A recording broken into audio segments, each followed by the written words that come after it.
નવરાત્રિને લઈને વિવિધ હિન્દુ સંગઠનો મેદાનમાં આવી ગયા છે। એવામાં હવે રુદ્રેશ્વર જાગીર ભારતી આશ્રમના મહંત ઇન્દ્ર ભારતી બાપુએ હિન્દુઓને મોટી ટકોર કરી છે। દાંડિયા રાસમાં દીકરીઓને ટાર્ગેટ કરનારા વિધર્મીઓથી બહેન દીકરીના રક્ષા કરવા માટે માથું આપવાની તૈયારી રાખવાની હાકલ બાપુએ કરી। નવરાત્રીની અંદર જે આપણી બહેનો દીકરીઓ ગરબાની અંદર રાસ અને દાંડિયા રાસની અંદર જ્યારે જાય છે ત્યારે ઘણા એવા વિધર્મીઓ જે ચાંદલા કરે, ટેટુ કરે, ડુપ્લિકેટ આધાર કાર્ડ બનાવે અને આપણી બહેનો દીકરીઓને જે ટાર્ગેટ કરે છે, તો આજે યુવાધન પાસે એક સાધુ તરીકે હું પ્રાર્થના કરું,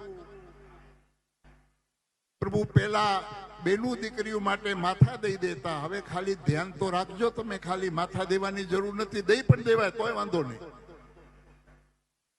દીકરીની રક્ષા માટે માથું પણ દઈ દેવાય તોય વાંધો નહીં, પણ નવરાત્રીની અંદર ખાસ પ્રભુ જ્યાં જ્યાં પંડાલો હોય ત્યાં અહીંયા જ્યાં તમે મારો અવાજ સાંભળો છો, તો એક સાધુ તરીકે ભગવા ભેખ તરીકે હું તમને પ્રણામ કરીને કહું છું કે દાંડિયા ઓછા રમજો, પણ આપણી બહેનો દીકરીઓ રમતી હોય એ કેમ સલામત રહીએ એવું ધ્યાન રાખજો, કેમ કે વિધર્મીઓ આપણી બહેનો દીકરીઓને ટાર્ગેટ બનાવે છે અને વિધર્મીઓ આજે પ્રભુ 2 દિવસ પહેલા જ ભારતના પંતપ્રધાન માનનીય મોદી સાહેબ ના માતુશ્રી વિશે જો અપશબ્દો બોલી જતા હોય આ નાલાયકો, તો આપણે સમજવાનું છે।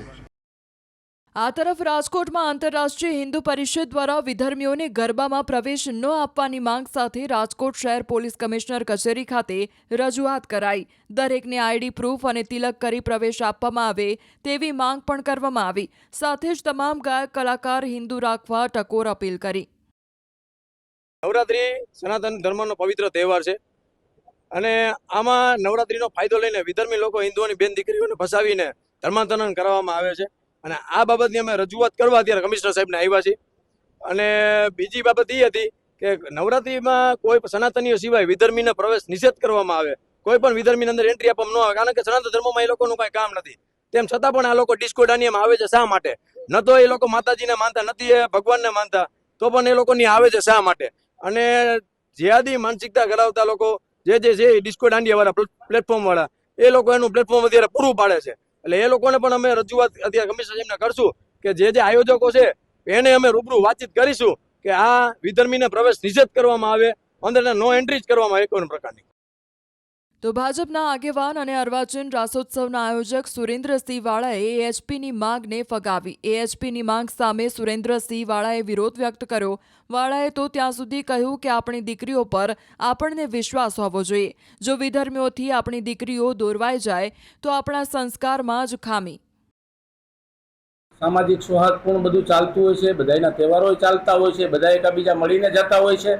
માના ગરબા રમવા વિધર્મીઓના દીકરીઓ પણ મારી અહીંયા આવતા હોય છે અને એ રમતા હોય છે, માતાજીની ગરબાને આરતી કરતા હોય છે મારી સામે।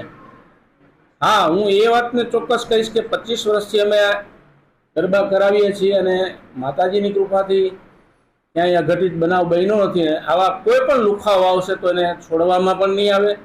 જે કાંઈ ચાલે છે એ વ્યવસ્થિત ચાલે છે અને આવા લુખા જે છે કે બેન દીકરીઓની છેડતી કરી ન જાય એનું પૂર્ણપણે ધ્યાન રાખવામાં આવે છે અને આપણી બેન દીકરીઓ છે એની ઉપર આપણે પૂરેપૂરો વિશ્વાસ ને આપણા સંસ્કાર હોવા જોઈએ।